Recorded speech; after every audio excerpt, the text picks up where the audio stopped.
बाङ्गो हुन्छ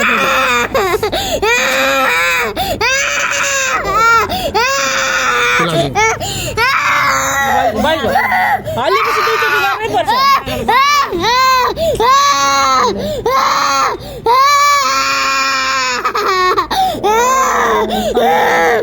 बचाऊ बचाऊ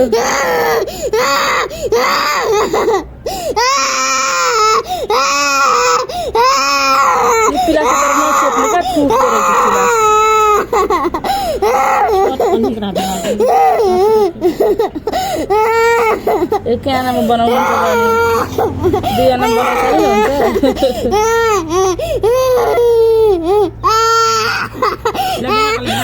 ले तू फिट एंड फाइन